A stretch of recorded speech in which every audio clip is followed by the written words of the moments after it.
Transmitter device activated. Coordinates set for Earth 2. Hey everyone, welcome to the Earth 2 podcast, the podcast where we explore the origins and development of the DC multiverse and the legacy of Golden Age characters throughout the Silver and Bronze Ages of comics. I'm Peter Watson. And I'm David Steele. Welcome back. Thank you for joining us, and it's another All Earth 2 episode this week. Exciting. Very exciting. Fantastic. We're getting there.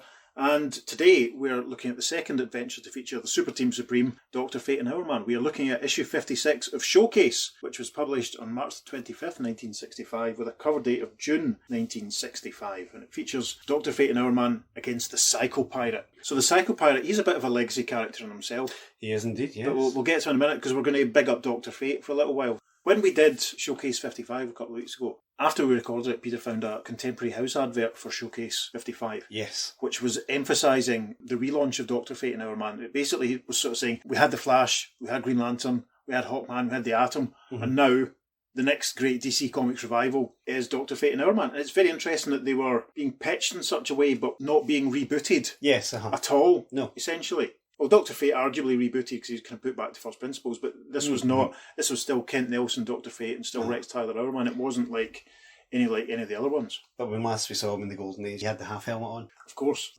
So that's what we're going to talk about, because we gave quite a lot of Hourman detail on the last one. So a bit of detail about Dr. Fate this time. So Dr. Fate first appeared in his distinctive blue and gold costume in issue 55 of More Fun Comics, which was published in April 1940. And he ran all the way through to issue 98, which came out in May 1944. He was a founder member of the Justice Society and appeared in every issue from 3 to 21, with the exception of issue 13, which was probably around about the time that All American and National Publications probably had their fallout. Yeah, but that's a story. That's a story for another time. Yep. And the final issue of All Star Comics that he appeared in with the Justice Society was also around in May 1944. But as Peter said, Dr. Fate underwent a few changes in the duration of his 40-odd appearances in More Fun Comics.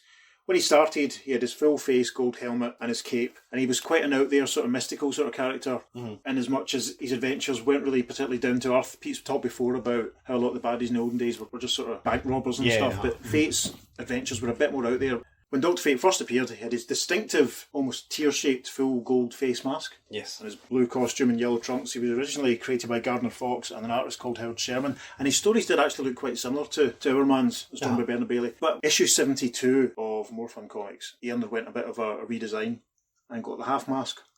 And stories got a bit less out there, a bit less magic going on, a bit more fisticuffs. Yes. And then, in issue 85, he did another quite extensive sort of reboot. He lost his cape, but more than that, he genuinely became Dr. Fate, because the story involved Kent Nelson basically going to medical school. There we are. And it's great, because there's a panel when Inza says, "Oh great, Kent, you can actually be called Dr. Fate." And she's backing him up, it's tremendous. So it's interesting that in the four years he was about, he underwent a couple of reboots, almost as if they were aware that he was going to be things. That he was stagnating slightly, and they wanted to kind of try and liven him up. But it's interesting that he didn't change as much in All-Star Comics. He went to the half mask. The Dr. Fate wasn't reflected. Disappeared, as we say, summer of 1944, but came back with the Justice Society in Flash 137, appeared in JLA 2122. He's one of the most regular guys to turn up in the JLA JSA team-ups. I can think of very few where he's not involved. And it's probably fair to say that we will end up talking about him a fair bit during the podcast. There's an attempt to launch him almost as a solo character in the 70s. And then he gets a backup strip in The Flash, obviously, which I think we're both looking forward to talking about. But then, in the wake of the crisis, he is a member of the new Justice League that's formed. Yep, that's true. There's a mini-series that spun out of that, beautiful art by Keith Giffen. And then he's been in a sort of cycle of rebirth ever since. Yes, absolutely. He had his own series, and then he's come back with like the odd mini-series. Then, of course, they got rid of it entirely and brought in Fate. That was in the wake of 0 Hour, which killed off his Showcase co-star Hourman, because this was a character called Jared Stevens who took possession of Dr. Fate's cape and helmet and repurposed them. He was a very 90s character in his unitard and his stupid haircut. Very extreme. Yes. And he hung around for a few years as well before, spoilers, being killed off in the first issue of the revived JSA title, which the first story arc in 1999 was all about the introduction of new Dr. Fate, who got his own series. And then there's already been a sort of late in the New 52 period for DC Comics just prior to Rebirth. There was a reboot of him then, where he was, became a sort of contemporary street kid wearing a hoodie. He's actually been quite active in DC Comics post-Rebirth. I mean, it's for someone who went away for quite a long time. He's, I think, alongside maybe the Spectre, out of the Justice Society guys, he's probably the one that's lasted the longest, or certainly, had a real sort of... He's always been visible. Presence. Yes, Presence. presence is a good way of putting it, yeah. One of the things I always find fascinating about Dr. Fate is every single Golden Age appearance he had has been reprinted. Yes. So yes, we've had the Dr. Fate Archives, which collected his More Fun run, and every other appearance he had with the GSA was in All-Star Comics, and they've all been collected in the All-Star Archives. Yeah. So yeah, they've been available to, you know, a modern reading audience. Yeah, there's not many of the other of his sort of colleagues you can say that for. I mean, I think all of Starman stuff has been, because there was 2 volumes of Starman Archives and all his Justice Society appearances, and then all of Black Canaries has been collected, because that was just quite a slim volume, but she debuted much later in 1947. So, yeah, because she turned up in Flash Comics and then became a member of the Justice Society as well. Yeah, so it's nice. It's nice because there's so many characters that we'll talk about here in the podcast, like people like Johnny Quick, who we mentioned in the past, and there's Hee-Haw. There's a few reprints in the 70s, and that's about it. You know, it's a shame that a lot more of this stuff isn't available, but we should be grateful for what we do have. So he will be around a lot, and we will be talking about him a fair bit more in the future. But today it's him and Rex versus the Psycho Pirate. Now, as we said at the start, the Psycho Pirate is another legacy character. So in Showcase 56, there is a recap of the origin of the original Psycho Pirates, printed at the back. Would you like to give us some highlights from that, David? Yes. So some background before, because he does, spoilers, the original Psycho Pirate does pop up in the story for Showcase 56. So here we go. Charlie Halstead, the original Psycho Pirate, was twice pitted against the heroes of the Justice Society of America. The first of these battles took place just over 20 years ago. It's a nice bit of context. The Plunder of the Psycho Pirate, which was All-Star Comics number 23.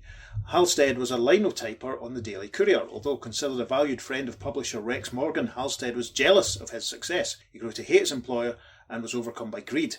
Conceiving the idea of basing crimes on emotions, he secretly embarked on a career as a successful gang leader, calling himself the Psycho Pirate, while helping Morgan crusade against his crooked alter ego in his Charlie Halstead identity. Finally, made reckless through conceit, he sent challenges through the courier to the Justice Society. One of the Psycho Pirate's crimes was based on the love of a wealthy man for his daughter. While one of the gang kept the girl out late in the day, others gained possession of her handbag and used it to convince her father they had kidnapped her.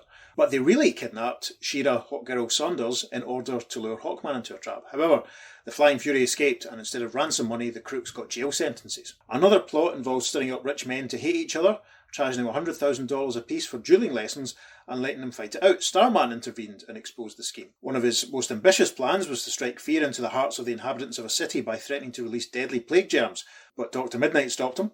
A pair of safe manufacturers fell victim to their own conceit when they were asked to open one of their vaults, whose new owner, it was said, could not do so because it was so foolproof. Only the caller was not the owner, but a thief. Johnny Thunder and his Thunderbolt sorted that out, and then there were 2 priceless idols, identical and the only ones of their kind. Each was owned by a wealthy collector who wanted both. One of the Psycho Pirate's men made a deal with each of them to steal the other's idol. Then he pretended the police were after him, blah blah blah blah, and the Spectre saved us from having to hear about the rest of that one. Meanwhile, at the Courier, Halstead embarked on a campaign to destroy Morgan through despair. He convinced him that his whole world was crumbling. Also, he lured the Atom into a trap by making him think his fellow Justice Society members had met defeat. But the Mighty Might discovered the fraud and the Psycho Pirate's secret identity. To keep him quiet, Halstead shot him, but the wounded hero made his way back to the Courier and exposed him. Halstead went to prison. So that was All-Star 23, and then we've got a slightly shorter recap of All-Star 32, which is called... What do you think it was called, Pete? Well, the Psycho Pirate's coming back, so could he be returning? Yeah, he does, and it was called The Return of the Psycho Pirate. Gosh. Fantastic. Also, All-Star Comics 32. By playing on a guard's emotions, he had lured him to near his cell door, overpowered him, and taken his keys. Then he and his cellmate, Big Mike, fantastic. When does Big Mike get to fight Dr. Fate and Hourman? Who knows? Big Mike, who had also been jailed by the Justice Society, wanted revenge, so to lure the heroes into traps, he arranged for Johnny Thunder, the only member without a secret identity, to find a wallet containing plans for his and the Psycho Pirate's crimes. Armed with this information, the 6 heroes swung into action, and at this point, it's worth pointing out that Green Lantern and the Flash had replaced Starman and the Spectre as active members. Hawkman broke up a plot to use an opera star's pride to blackmail her. Dr. Midnight stopped a plan to turn a man into a thief by appealing to his ambition. Green Lantern saved another man from turning dishonest through envy. The Atom kept a college student from innocently aiding crime by yielding to his curiosity. Is curiosity an emotion? I think you're just displaying it there. Yeah, I suppose it was. When the Psycho Pirate planned to drug a boxing champ so he could collect big money by betting on a has-been noted for his humility, Johnny Thunder turned the tables, humiliating the Master of Emotions. And the Flash checked a scheme to steal a valuable invention by playing on the inventor's anger. These things done, the JSA closed in on the Psycho Pirate's hideout and captured him. It was easy, for in the wallet planted by Big Mike was an identification card filled out with the address of the hideout. Oh dear. Don't! Halstead and Mike were returned to their cells. So that's the story so far for the Psycho Pirate. Mm-hmm. So, back to Showcase 56. Yes. And the cover. Cover's amazing. I love the really cover. nice, yeah. So we have on the left-hand side, we have Dr. Fate. On the right-hand side, we have Hourman, and they're both approaching and attempting to take down the Psycho Pirate, who's brazenly standing there in his jester-like outfit with his comedy and tragedy symbols on his chest and the Medusa mask of emotion. He sort of haloed around him almost. Yeah, I like that. Great. Into the story. Yes. Splash page. Out of the distant past comes an old yet new criminal. As the original Psycho Pirate of years ago attacked the members of the Justice Society of America with emotions, so does the inheritor of that mantle of misapplied psychology turn his powers against Dr. Fate and Hourman. Anger, jealousy, pride, ambition flood them both as they seek to find a way to overcome the Emir of Emotion. So this opening splash page is quite funny, actually. It's just Dr. Fate and Hourman knocking lumps out of each other. Again. Yeah, and the Psycho Pirate is giggling at the top, holding his two laughter and tragedy Medusa masks. And Hourman is saying, I'm going to send you back into retirement, you has-been. And Dr. Fate is declaring, When I get through blasting you with my magic, you'll only be a memory. and the caption tells us, story by Gardner Fox. Art by Murphy Anderson. And they have conjured up Perils of the Psycho Pirate. Into the story. On a tell in remote Asia Minor, Kent Nelson stands with his pretty wife Inza at a dig. And we have an editor's note telling us that a tell is a large mound. So, Inza, the sweat pouring off her brow, she's taken off her pith helmet, we can see in the background a tent and the jeep, and Kent's at the door of a cave, digging away, and Inza says, Phew, it's blazing hot, Kent. Why don't you use your magic to make this digging easier? I can't do that, honey. I vowed not to use my magical powers for personal gain, and at the moment I'm working as an archaeologist, not Dr. Fate. I suppose so, but I'm tired and all sticky. A spade breaks through an ancient tomb wall, and Inza forgets her tiredness as... And we can see that Kent has successfully jimmied a hole in the wall of this cave he's been digging into, and he says, At last, I found them. And Inza exclaims, The masks of Medusa! For unguessable centuries, the Medusa masks have lain in golden splendour within an ancient temple. Now mankind has once more found them. And obviously, in the next panel, Kent and Inza have crawled through the hole they've made in the wall. They're in a sort of chamber. They've gone down a flight of stairs. There's some furniture. There's a couple of tables, some statues. There's a bowl. Yeah, and on the wall, we can see no less than 12 Medusa masks. And Kent declares, These masks are the basis for the old legend that anyone who gazed on the face of Medusa was turned to stone. You think that in translation the word stone was substituted for another? Right. Just as in the story of Cinderella, the word ver was thought to mean glass when it actually meant fur. So, turned to stone stood for words that meant overcome with emotions. Interesting. Kent has taken down a couple of the Medusa masks and he's holding them up. You can see the marks on the wall where they've been. Kent wearing a nice red neckerchief and a green shirt, and he's obviously got his pith helmet on, obviously not as bothered by the temperature as Inza. True. So we have a slow fade to an aeroplane flying through the air. Soon after, the Nelsons are flying homeward with the precious masks of Medusa. And presumably, that's Kent's voice inside the aeroplane saying, Rex Tyler, who backed our venture, will be delighted at our finds. Top of page 3 now, and there's a party at the Tyler Chemical Company. We can see Rex, his arm round the shoulder of a lady in a red dress, and we can see Kent and Inza hobnobbing with other guests, and the caption says, In celebration, Rex Hourman Tyler, president of the Tyler Chemical Company, hosts a party to display the golden treasures. And Rex says, Kent, I want you and Inza to meet the girl I'm going to marry, Wendy Harris. So that's who the lady in the red dress is, obviously. And Rex is looking very slick in his tuxedo, with his hair all slicked back. Yes, Tremendous. very much like Alec Baldwin there, I think. Yeah, interesting. So- Wish I had an Alec Baldwin voice, but I don't have one. Oh well. The story moves on. Soon, with wide eyes, actress Wendy Harris studies the Medusa masks, awed and enchanted. We can see that the masks have obviously been transported back from the dig in remote Asia Minor, and they've all been displayed on walls at the party, and Wendy is having a close look, and she says, They're breathtaking. So enraptured is she that she does not notice a bystander lift a cigarette lighter and... In the background of Wendy gazing at the masks, we see a very shady-looking character. He's up to mischief, and he's thinking to himself, The mask will do its work as soon as the irradiated gas in my lighter makes contact with it. A caption for the next panel says, As the gas touches the mask, a curious change comes over the face of the actress. And one of the masks on the wall is lighting up. It's glowing almost. And it seems like the glow is transferred to Wendy. Wendy is thinking, I must own these masks. I've never had such an avid desire for anything in all my life. So the caption for the next panel says, Greed pictures itself on her lovely features as she yanks the masks off the wall. And sure enough, Rex has arrived and he can see that Wendy started removing the masks from the hooks that was holding them onto the wall. And Rex says, Wendy, honey, what in the world are you doing? And Wendy thinks, Nothing must stop me. Nothing! We move on to the top of page 4 and we see a cigarette lighter again being held under one of the other masks. And the mask has got sort of very smiley expression on it. So maybe that's hilarity and particular emotion. Anyway, the caption says, The mysterious cigarette lighter flares again, and a ripple of laughter runs through the assembled guests. And we see everyone standing around clutching their sides and holding their stomachs and holding their heads and having the right laugh. And one of the men says, Wendy is sure putting on a show. And one of the women says, What a superb actress! Applause rings out as Wendy Harris makes her exit, clinging to the golden masks as if unable to let them go. Everyone at the party was applauding and clapping, and someone shouts, Bravo! Bravo! Someone else shouts, How about an encore? In a little while, the laughter stops as men and women stare at one another in dismay. And Rex says, What made us think that act of Wendy's was so funny? And Kent Nelson says, I can't imagine. It was as if I was compelled to laugh for some reason. As one, they run out into the street where... And we see Rex and Inza and Kent exiting the Tyler Chemical Company. There's a very helpful sign on the wall there. Yes. It's very nice of Murphy Anderson to stick that in. And as they run onto the pavement, Rex says, Wendy, what happened?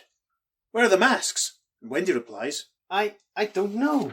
Shame and embarrassment flood the actress as... And Inza and Kent and Rex, in a concerned way, have gathered round Wendy, and she's holding her head in her hands, and she says, I could just die. I don't know what possessed me to steal those masks.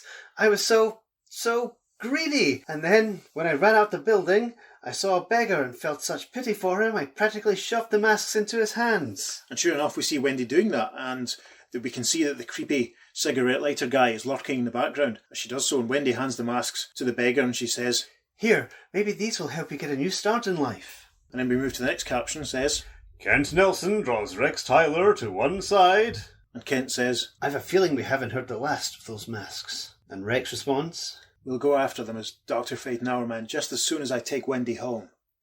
Soon in a stone tower near witch-haunted Salem, Kent Nelson dons the blue and gold garb of Dr. Fate. And we have a nice establishing shot of Dr. Fate's tower with some clouds billowing behind it, and then we see Dr. Fate looking into his crystal ball in full costume, and he thinks, Strange, my crystal ball is unable to pick up anything about the masks.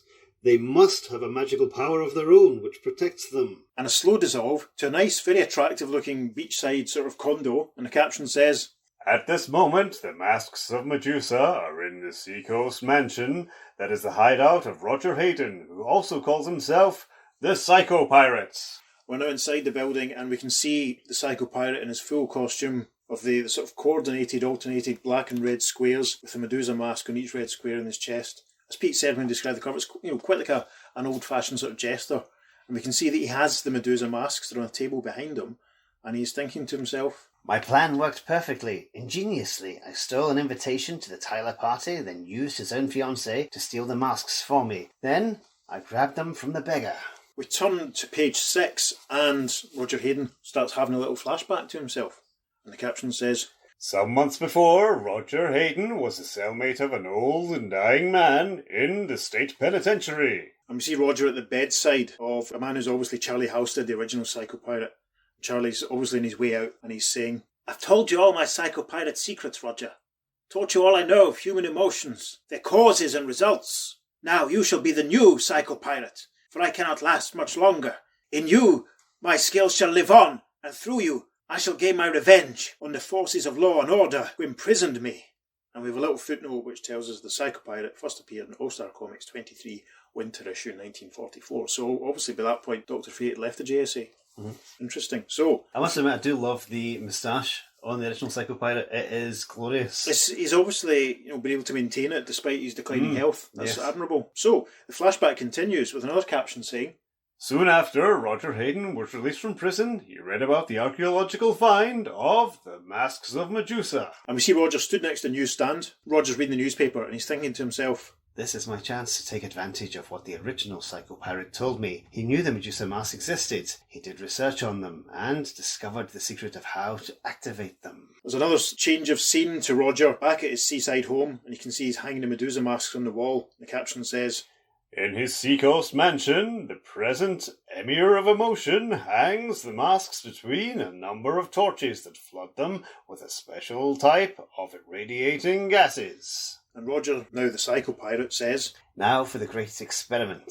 The next caption says, As he stares up at those aureate dominoes, the face of the Psycho Pirate undergoes a number of weird changes. One by one, envy, hate, fear, greed, pride, despair, conceit, and other emotions stamp themselves indelibly on his features. and we see a sequence of close-up of Roger's face as he comes under the effect of 3 of the masks. He's standing next to suspicion, disdain, and fury, and he says, "Now I shall be able to cause others to feel these same emotions by a simple gesture of my hand over my face." We move to the top of page 7. Roger is no longer wearing his costume. The caption says, Late the following afternoon, just before closing time, Roger Hayden enters a Gotham City bank and... we see Roger casually throwing a newspaper into a trash bin. He's not wearing his Psycho Pirate uniform, and indeed he thinks to himself, I couldn't wear the costume I designed for my use as the Psycho Pirate because I'd attract too much attention, just as this newspaper is going to do. Interesting. The next caption says, His hand moves before his face, and as it drops... he's basically doing that thing that people do when they move their hand in front of their face and change their expression as they're doing so. Very interesting. And as he drops his hand down over his face, Roger is thinking, As I release the curiosity mask, I infect everyone in here with overwhelming curiosity about that discarded newspaper. and there's a couple of guys in the background who have enormous, huge comedy question marks appearing above their heads in a sort of expression going on. The next caption says, A wave of that intense curiosity sweeps across the bank as tellers and officials join customers about the newspaper. and there's quite a crowd of about 10 people now massing around, and one guy in a blue suit and a bow tie has dubbed the newspaper out, and it looks like it's called the Postscripts. Yes. Interesting. And the man in a hat is saying, What do the headlines say? and a lady who looks like she's escaped from a Far Side cartoon says, I must find out. and then a slightly older gentleman is saying, I'll go out of my mind unless I know. the caption for the next panel says, His mobsters dash past the grinning Roger Hayden as he stations himself at the bank door. and Roger's standing next to the open door, and everyone who's in the bank is just rushing out. And Roger says, Go ahead, do your stuff. Nobody will bother you. They're all too busy to pay any attention. I'll make anyone else going into the bank just as curious. and we then see in the next panel that Dr. Fate has been watching this on his crystal ball. The caption says, Only one man in all the world sees what's happening in the bank. and Dr. Fate says, Odd. I cannot locate the masks, yet my crystal ball picks up that man in a bank. Perhaps I'd better investigate, just on the odd chance that he has something to do with them. we're on to page 8. The caption at the top says, On the wings of a magic spell, the Wonder Wizard is lifted high through the air and carried toward the bank. and we see Dr. Fate dropping down towards the skylight for the bank, I suppose. Lightning and clouds flashing all around him, and he thinks, I can sense evil emanating from within the vault. It is there I shall direct myself in an astral form. Within the bank vault, he forms to solidity from the astral projection by which he passed through solid matter. and we can see we're inside the bank vault, and there's some guys that are up to no good. They're wearing hats and tight-fitting suits, and they're carrying bags of money and handfuls of notes, and one of them says, Hey, look! as Dr. Fate appears, and the other one says, It's Dr. Fate. How'd he get wise to us? the caption for the next panel says, Lunging forward, the Master of Magic shoots out a real-life fist. cracking panel of Dr. Fate knocking someone out with a massive right hook, and he says, Here's where I make a deposit of 5 knuckles, where they'll do the most good. and the next panel we see some of the baddies arming themselves, and indeed the caption says, 3 guns come out of 3 shoulder holsters. And one of the thugs says, 1, 2, 3 bullets! And his mate finishes, and he'll be out. then the caption for the next panel says, But a single sweep of that blue bolt arm sends the money sacks flying at the gunman. and this is great, Dr. Fate swipes off the money that the baddies had left resting on the table, and he says, This is one payoff you didn't expect. The next few panels show Dr. Fate punching out two guys at once with lots of money flying, and then dropping into a sort of shoulder charge that takes another guy out by his legs, again with lots of money flying, and then with a fantastic uppercut he takes out the guy in the snazzy red jacket and knocks him flying as well. Then the caption for the next panel says, "Outside the bank, the long delay makes Roger Hayden nervous." And we can see that Roger is outside the Western Bank and he's thinking to himself, What's keeping them? It should be out with the loot by now. The spell of the curiosity masks lasts only for a short time. And then in the caption for the next panel says, He enters the vault, and as he sees the stellar sorcerer, his hand lifts to his face. And sure enough, Roger can see Dr. Fate, who's got a hold of one of the baddies. And Roger thinks, Dr. Fate, I must do something fast. I'll bombard him with pride. Story continues on the second page following. So the next page we have a nice advert for an 80-page giant issue of Superman featuring 7 epic duels to the death between Superman and Lex Luthor that's on sale everywhere on April the 15th. So that's nice. But anyway, the story continues on page 10. A caption saying, Immediately, a change of expression comes over the face of the Psycho Pirate. Roger drops his hand over his face and he says, In a moment, Dr. Fate, your pride and your great prowess as a crime fighter will cause you to remember some of the awesome villains you have overcome in the past. And Roger brings his hand back up over his face. The caption says, And then his features alter again. And Roger has brought his hand up over his face and he says, But frustration will so grip you, you will be unable to defeat them as once you did. Then the caption for the next panel says, As the face of the Psycho Pirate mirrors pride and then frustration, so also does the helmet of the Wonder Wizard. And in the next panel, this is interesting because there is a definite confused expression on Dr. Fate's mask. It's bizarre. It is. It's so weird seeing a face there. It's like when Hourman had a nose in the 70s. And appearing now in front of Dr. Fate, there's sort of a little series of pink bubbles and each one of them has a figure inside. And it's clearly some of Dr. Fate's previous foes. And Dr. Fate says, My former enemies coming back to fight me together.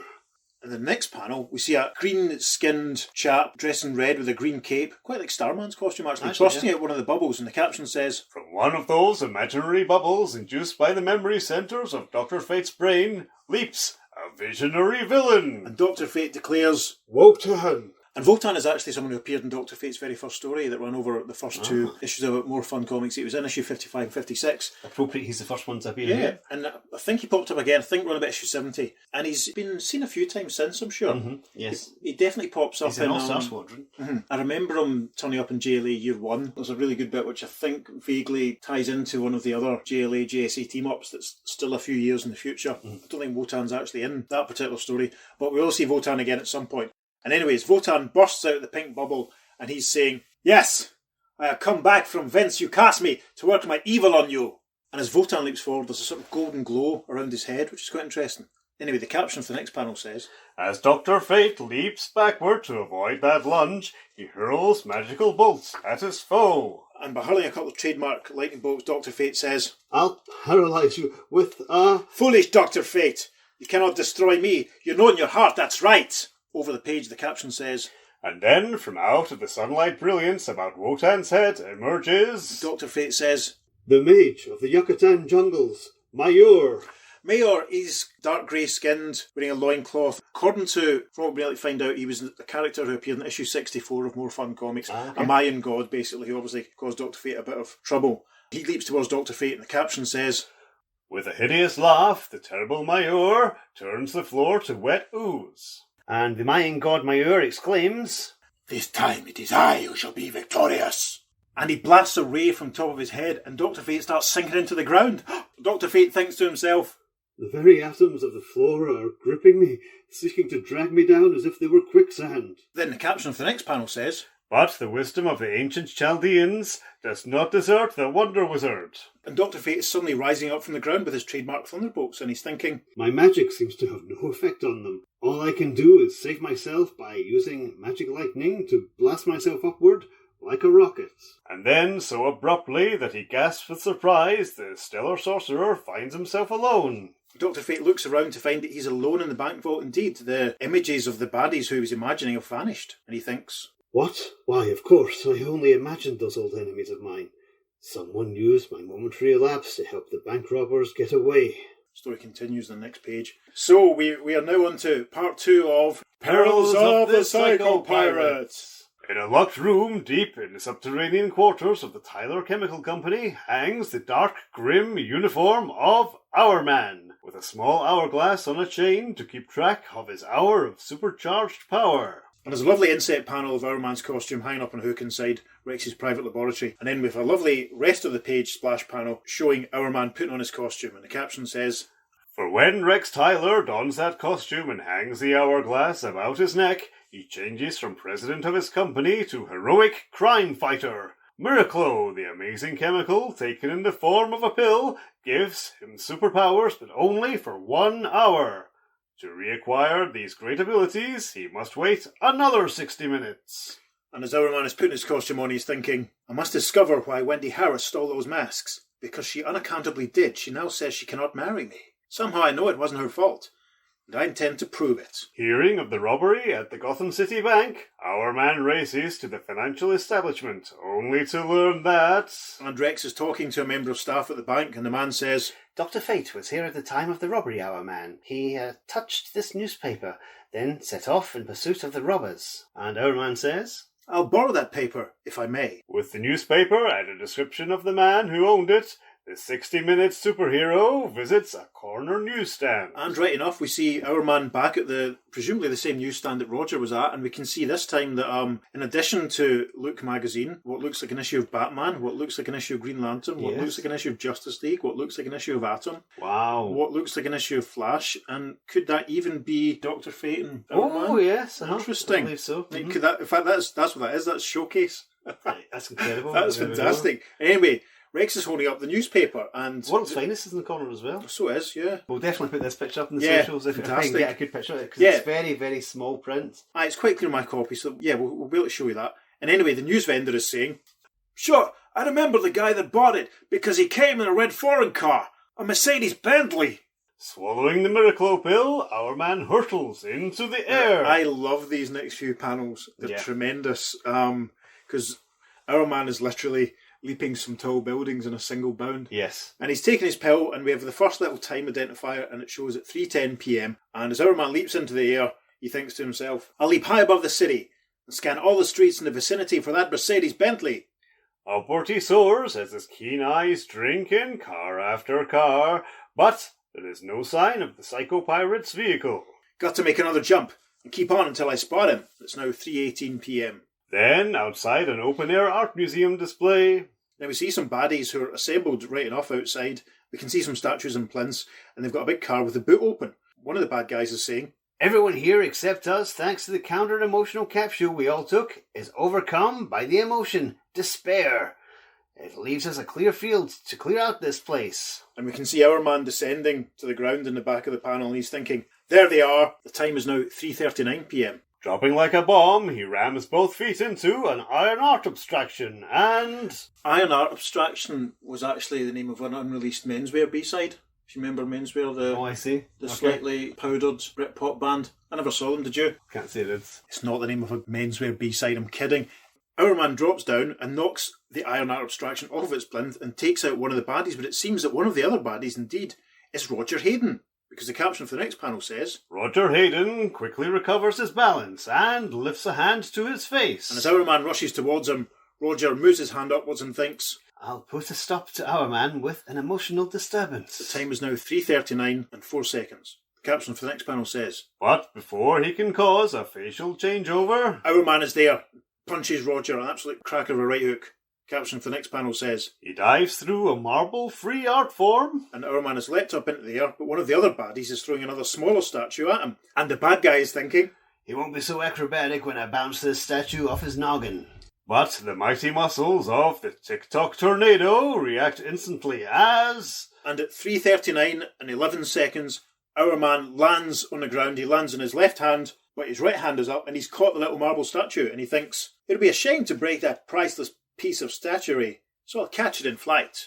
He sets it down gently, turns a somersault in midair, and thuds down on the fleeing mobster. And sure enough, very quickly we see Hourman putting the statue down, jumping into the air, and landing with both knees in the back of one of the running bad guys, and Rex shouts, "Bullseye!" and it's now 3:39 p.m. and 20 seconds. That all took 8 seconds. Yeah. The remaining gangsters race for the foreign car. This is a lovely, lovely Murphy Anderson panel. The detail on the car, the detail on the bad guys.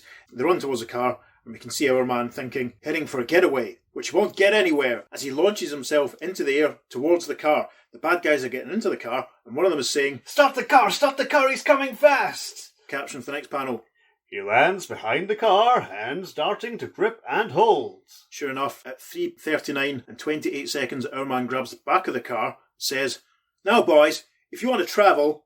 Supercharged muscles flex and bulge as Hourman becomes a human jack. And at 3:39 and 30 seconds, he's now underneath the car after I've lifted it up. He's walking forward, tipping the bad guys out, and he says, "Get a move on!" Yo! Terrific. As the mobsters hit the paving stones with knockout force, Hourman lowers the car.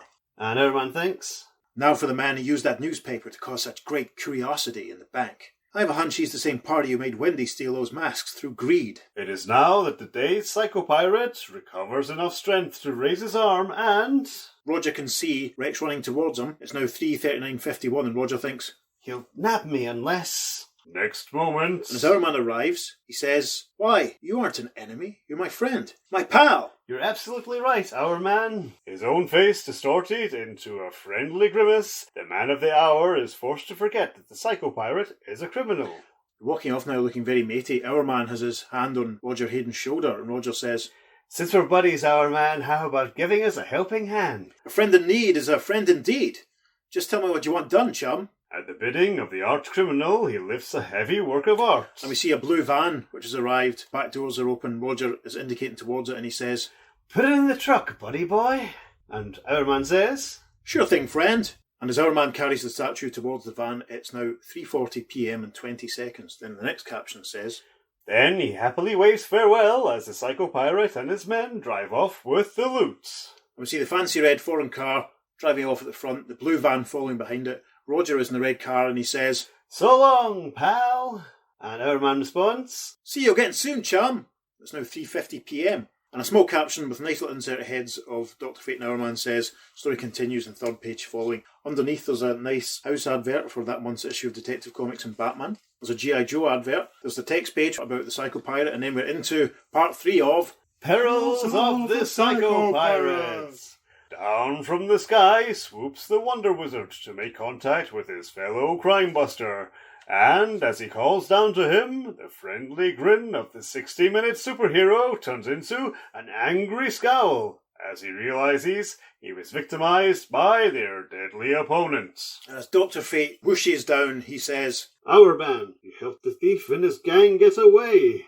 And Hourman says, "I couldn't help it. Something just came over me, just as it did Wendy." Dr. Fate continues, He had me in his clutches too. When I snapped out of it back at the bank, I began searching for him by establishing a magical contact with the newspaper he had touched. Just as a bloodhound need only sniff at an object to get its scent, so I needed only to touch the newspaper to be able to follow our foe. We move to the top of page 19, and Dr. Fate continues, Though my magic could not follow the masks, it could track down the thief, so I saw you leap into action and the trick he played on you. And we see Dr. Fate flying along, and he's conjured a nice little bubble in front of him, which is showing Roger Hayden in the process of tricking Hourman like he did previously. And Dr. Fate is thinking, I won't interfere yet. I want to learn where he has his hideout so we can recover his loot.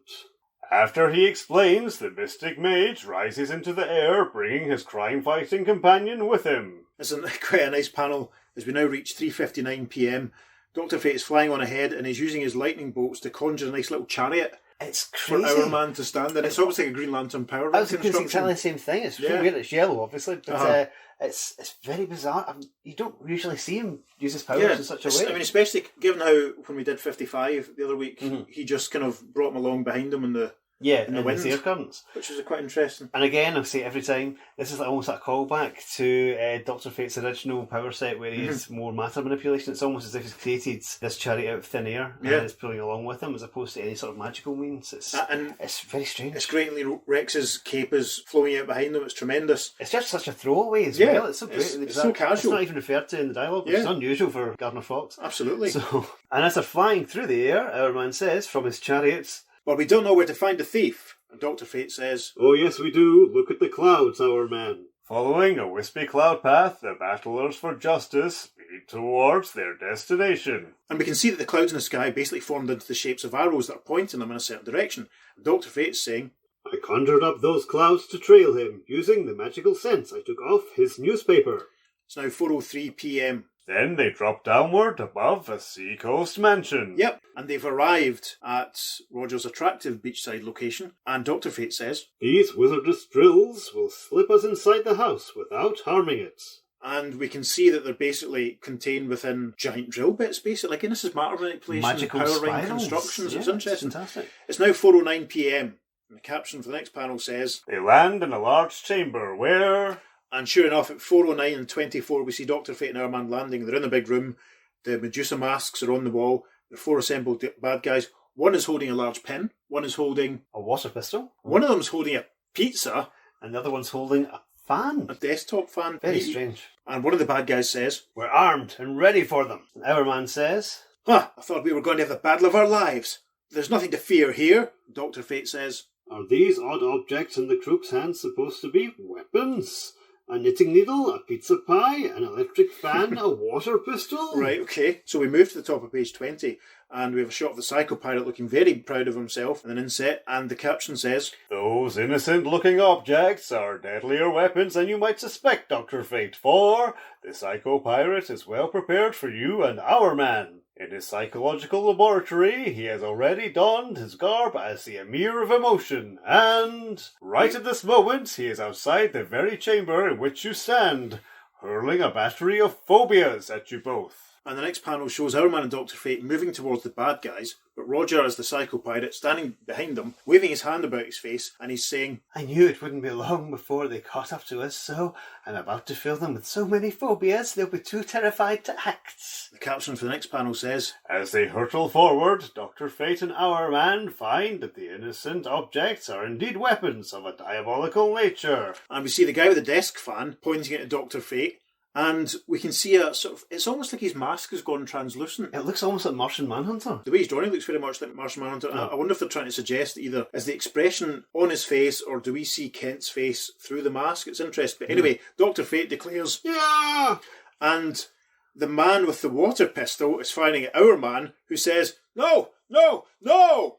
An inset panel, and the Psycho Pirate says, Dr. Fate suffers from aerophobia, a dread of air currents, while Hourman is affected by hydrophobia, a fear of water. They turn to flee, only to discover that the pizza pie and the knitting needle are just as alarming. and the man gesturing towards Dr. Fate with a pizza, this is hilarious, and Dr. Fate says, I'm so afraid. I'm shaking. and the man with the knitting needle is pointing at Hourman, who says, "Go! I've got to get out of here!" And it's now 4:09 and 42 seconds. Inset panel of the Psycho Pirate, and he says, Now Dr. Fate is attacked by cetophobia, a fear of food, while his companion is stricken by agemophobia, the fear of pointed objects. Interesting. So we move on to page 21. The caption at the top says, As this mortal fear strikes deep into their individual hearts, each crime fighter knows he must strike back or perish. Dr. Fate lifts quivering fingers. and we can see the baddies still holding their pizza and their fan and their water pistol and their knitting needle, and Dr. Fate says, I can do nothing against the objects that cause my fears, but perhaps I can help Hourman. And instantly the water pistol and the knitting needle are magically transformed. and the bad guy who was holding the knitting needle says, Our weapons turned into smoke. sure enough, we see like a little puff of smoke at his hand and a little puff of smoke in the hand of the guy who had the water pistol. And it's now 4:09:59, and Rex is thinking to himself, teamwork can help us here. The gang leader didn't reckon on the fact that we could fight against those objects that caused the other to be stricken with fear. But even as he springs, the Tick-Tock Thunderbolt realizes that... My hour has passed. I'm a normal human again, without any supercharged powers. as he knocks the pizza into the face of the guy who was brandishing the pizza. Yet the grim determination of the crime fighter enables him to land a knockout blow. I'll have to play act to prevent those thugs from realising my powers have left me. And Hourman knocks out the guy who had the desk fan with an uppercut. And it's now 4:10:02. The Wonder Wizard leaps to knock out the gangsters, harrying his partner. Yep, see Dr. Fate jumping forward, and we're back to Knitting Needle and Water Pistol Guy, and he's pushing him back over a table, and we see money and some of the nice expensive artworks flying up into the air, and Dr. Fate thinks, "While our man handles my opponents, I'll take care of his." So, the baddie's out the way, we move on to page 22, and the first caption says, Harsh laughter fills the air as the Psycho Pirate touches a hidden control and causes the gold masks to become aglow. and sure enough, that's what we see. And the Psycho Pirate says, "I'm not beaten yet. I wanted to give my boys a chance to get even, but in case they failed, I still reserved a trump card to play." and the caption says, From the glowing Medusa masks, a dozen conflicting emotions slam into Dr. Fate and Hourman. They quiver under a gamut of spine-tingling emotions. And Hourman says, Dr. Fate, I've always been jealous of your magical powers. I'm going to prove my energy-charged abilities are better than your magic. A jealous rage twists the aureate helmet of the Wonder Wizard as he answers Hourman's attack with a blow of his own. And basically, Hourman and Dr. Fate start fighting. Hourman goes to punch Dr. Fate in the stomach. Dr. Fate punches Hourman in the jaw. And we can see an expression again playing over the mask of Dr. Fate. Yeah, I think it's the mask. It's not like a translucent sort of thing. No, There's definitely yeah. a sort of a magical projection on the as mask. if the mask is maybe being twisted, as you say, it's being projected. And Hourman says, "This is only the starter." Dr. Fate replies, "In my book, magic outspells energy power." caption of the next panel, From jealousy, the masks spurn mockery into each crime fighter. And Hourman says, "How do you have the gall to appear in public with that ridiculous uniform?" Fate says, "I don't know how you ever had the nerve to take your old uniform out of mothballs." Again, they leap and struggle as hate overwhelms them. and they're now grappling hand to hand now, and Hourman says, "I'm going to send you back into retirement, you has-been." "When I get through blasting you with my magic, you'll only be a memory." We move to page 23. The caption says, One after another, the crime fighters suffer the emotions of the Medusa masks until they become exhausted, worn out by their awesome experiences. and we see Dr. Fate and Hourman, they've stopped fighting. They're standing, there's a slight tremor upon each Yeah. of them as the Psycho Pirate walks towards them and he says, "At last, you're utterly helpless. The strength has been drained out of you by the emotional ring I put you through." captions the next panel, Taunting his opponents, the Psycho Pirate rams a fist against Hourman's jaw. sure enough, Psycho Pirate punches out Hourman, saying, "I don't need any hocus-pocus powers to knock you out." and he continues, "Those masks roused up your emotions by an electrical stimulation of the body's emotional control centers, the hypothalamus, and the septal region of the human brain. Neurophysiologists have already proved this to be a scientific fact." and we have an editor's note which says, "By the experiments of Dr. C.W. Sem Jacobson of Norway, of Dr. Robert G. Heath of Tulane University, and Dr. Jose M. Delgado of Yale." Well, that's quite interesting. And from the bookshelves of Gardner Fox. Yeah. The next panel, the caption says, He drives an uppercut against the jaw of Dr. Fate. sure enough, Psycho Pirate punching Dr. Fate in the jaw. That's not something you see every day. And as he does that, he says, "This is no magic illusion striking you, Dr. Fate." But the intense stupefaction of the Emir of Emotions, the Wonder Wizard returns his blow. and sure enough, Dr. Fate returns it with a punch in the jaw as well. Hayden's head flies back and he says, You're not affected by the golden masks." we move to the top of page 24. The caption says, Enraged, the Psycho Pirate slugs his magical foe again. and with a wonderful concentric green circle background, very psychedelic, Psycho Pirate strikes another punch at Dr. Fate, saying, "Incredible! You couldn't have known how to counteract those masks." Dr. Fate thinks, "He isn't the only one who knows the hypothalamus and the septal region of the brain control emotions." the caption of the next panel says, The harder the Psycho Pirate hits, the harder Dr. Fate strikes back, until... presumably, what's the defining blow? Yeah, we see a cracking shot of Dr. Fate from behind. That's great. Psycho Pirate's down for the count, basically. "I was utterly without emotion, but my body was capable of reflex action when he hit me. My body responded automatically, just the way a dazed prizefighter does against his opponents." Psycho Pirate stretched out on the ground. Dr. Fate is gesturing towards him with one of his magic lightning bolts, and he continues to think, To prevent him from using his eerie powers, I'll put a magic mask over his face, so he'll never affect anyone again. When Hourman comes to and Dr. Fate explains what has happened... See Hourman and Dr. Fate standing over Psycho Pirate, Rex's hand to his noggin, and he says, "Phew, you took a chance battling me and my supercharged powers. Suppose I had still retained them." "Oh, I knew you weren't under the effects of the Miraclo pill anymore. I saw the sands of your hourglass had run out. I knew you were your normal self, so I pulled my punches in my fight with you." "I see. You acted out a part just as I did when fighting those mobsters after I realised my powers had left me." "I took my acting cues from you when the masks hurled you into an emotional spasm. Since I didn't feel any emotions, I had to fake the emotions you were feeling. When I fought our foe, I was unable to use magic because I need my emotional forces to operate it. So, I had to depend solely on my reflex actions. When the gang leader was knocked out, I automatically recovered my powers." "Well, if you say so, Dr. Fate." So, the next caption says, "The masked psycho pirate is put behind jail bars, and a joyful reunion takes place between Rex Tyler and Wendy Harris." Presumably they're back at Rex's house now, because we see Rex and Wendy, Dr. Fate standing pure casual in the background, in front of a nice painting of a lighthouse, actually. Interesting. And Rex is saying, "Honey, now that your name has been cleared and you've agreed to marry me, it's only fair that you should know I've been leading a double life. I am also Hourman." "It's true, Wendy." And Wendy says as she hugs Rex, All I care about really is you're going to be my husband 24 hours a day. The end. Lovely, nice, wry smile from Rex in that last panel, and I swear that Dr. Fate is grinning behind the mask. That was fine. Bottom page 25 also has an institutional house advert for that issue of the Atom that we talked about a few weeks ago in Zatanna's Quest. So that gives you an idea of where we are, where we're catching up in the whole big scheme of things. So, Dr. Fate and Hourman versus the Psycho Pirate. When did you first see the cover of Showcase 56, Peter? I honestly don't remember. Really? Because I can remember quite clearly when I saw the cover of Showcase 56. Okay. I don't know if we've talked about it in the podcast, have we? We're both big fans of Grant Morrison's initial run on Animal Man. Yes. Aren't we? And there's a storyline towards the end of that which is called Crisis 2, essentially. And issue 24, and we'll put it in the socials so you can see it, has the Psycho Pirate. The Psycho Pirate is basically crying on the cover, and he's crying covers of pre-Crisis DC comics. Yes. So you've got stuff like, there's a copy of Green Lantern 40 on the floor, there's a copy of Flash 1, 2, 3, first appearance of the Legion, you can see the Bizarro Superman characters. But on the cover, he's in the process of crying out the cover of Showcase 56. Now, when I got this issue of Animal Man, I was still quite a neophyte DC collector. Okay. And I remember seeing this cover and thinking, Dr. Fate and Hourman versus the Psycho Pirate. Wow, that's going to be the best story ever. And then, I'm sure it was later that year, maybe start of the next year, I was working in Stateside Comics in Glasgow. Okay. And my friend and former colleague John Farman was looking at an advertisement in Comics International. Do you remember Comics International? Yes, I remember that, huh? This is the pre-internet days, obviously, listeners. This is the early 90s. And John was in the process of contacting someone with an advert.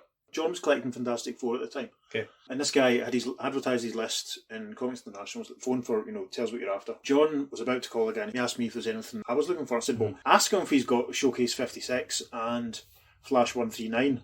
Because at that point I was still collecting the Flash quite keenly, and I quite fancied getting the first appearance of the Reverse Flash. Okay. So basically, John phoned the guy later on and got his Fantastic Fours he was after, and he got some real key issues. It was really nice copies, and they were really nice items. He got me a Flash 139 and a Showcase 56, basically for buttons. Excellent. So Showcase 56 came through, and I read it, and did it live up to my expectations? Did it? It didn't back in the day. Oh, really? No, I imagine, because of the Psycho Pirate, I imagine some sort of epic combined with Dr. Fate's powers, sort of race against time, with a massive sort of psychedelic freak-out sort of thing going on. As opposed to leading a gang robbing a bank. Yeah, as opposed to a bank robbery and then some statues getting pinched and then a bit of a fight at the end. I mean, I remember when we did 55 and you sort of said it was just a big sort of fight. That was just a big fight. I mean, this has got a bit more plot to it. Yeah, this had a little bit more substance. And lovely education for the kids. Yeah, so what did you think? I really enjoyed it. There's a few points I want to bring up. If I was Psycho Pirate, I would not be punching Dr. Fate in the helmet.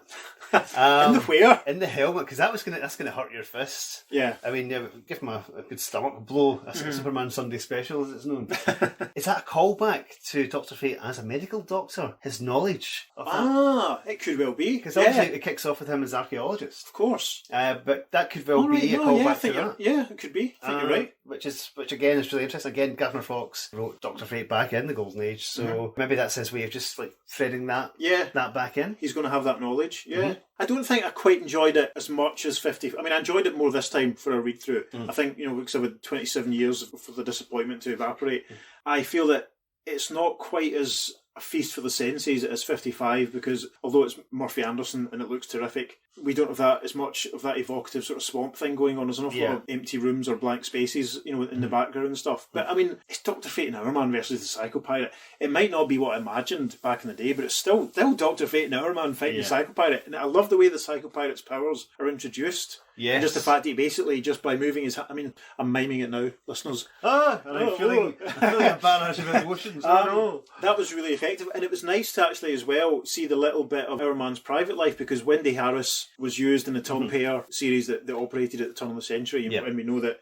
Rex and Wendy ultimately get married and have a son who will meet eventually a long way down the line. And one of the Tom and Rags Morales sort of Hourman series had a really nice, it was almost like an extra bonus issue showcase, because it featured Hourman going to see Dr. Fate for help. Fantastic. I was in spasms of joy when that came out. They basically showcased 56 and a half. It was great. So it's nice to have that little seed being planted, because we know it's, they'll follow on with it. Yeah.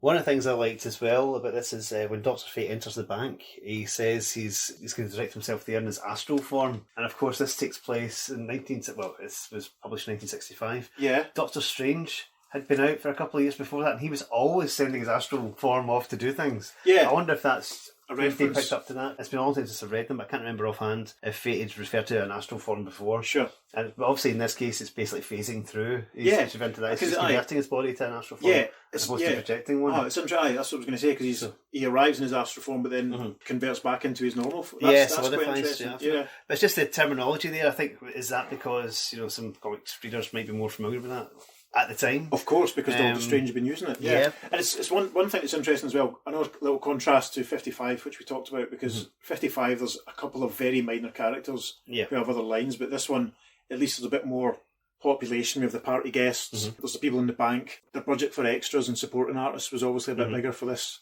episode it's also, than they were making it. It's also interesting as well that they've gone for a legacy Psycho Pirate. They could have brought back the original Psycho Pirate and had him do exactly the same thing, obviously just slightly older, but contemporary with the heroes. Yeah. But instead you've got this already, we don't know what he's in prison for. So that's true. Roger Hayes. So we don't know. Yeah. No, you're right. I mean, that's pretty cool. We've had a couple of legacy heroes already. So yeah, another legacy villain, given the new costume and the new look, keeping the same name but having slightly different powers. So it's maybe closer to the Atom as far as the reboots sort of going. That's pretty cool. A legacy villain. Gasp. And what comics do you think are published in Earth 2?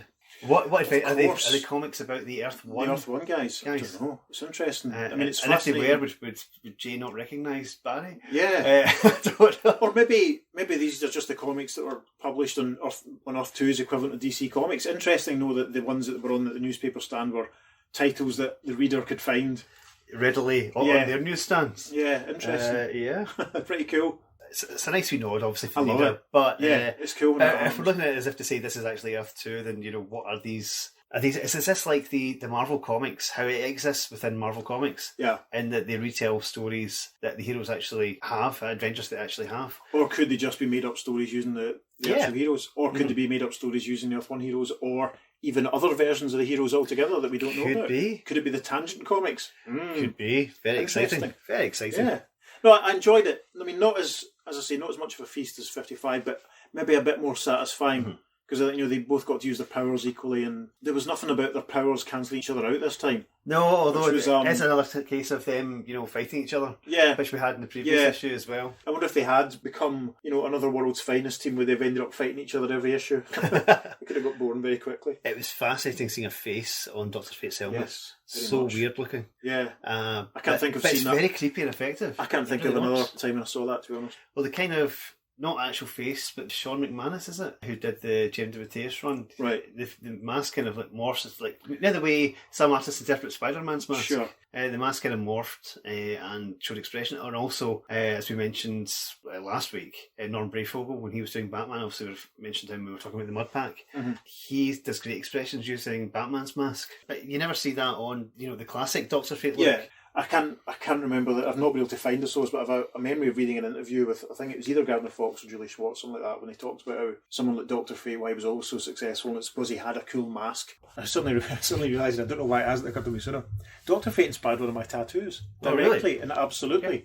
No, that's crazy. I haven't thought that before, because I got the star on this shoulder that was directly inspired by a story in the Starman Secret Files from the James Robinson series.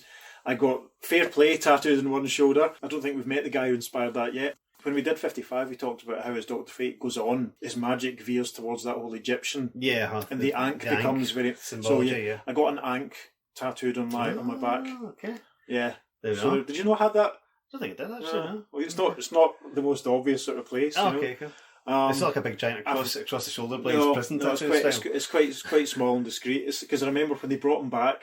It was weird because when they brought him back in the 1999 JSA series, there was this whole Dr. Fate was reborn as a baby, and he would have the ankh as a birthmark. Ah, okay. So I think I got the tattoo after that. I can't remember, but that might have influenced my thinking as far as having it somewhere where it wasn't immediately sort of noticeable. Okay. I mean, I've only ever seen it with my own eyes and photographs and reflection. Wow. So there you go. Okay. That's an interesting. It might have worn off. As far as I know, it's still there. So, listeners, do you have any tattoos inspired by DC Comics superheroes? Do let us know.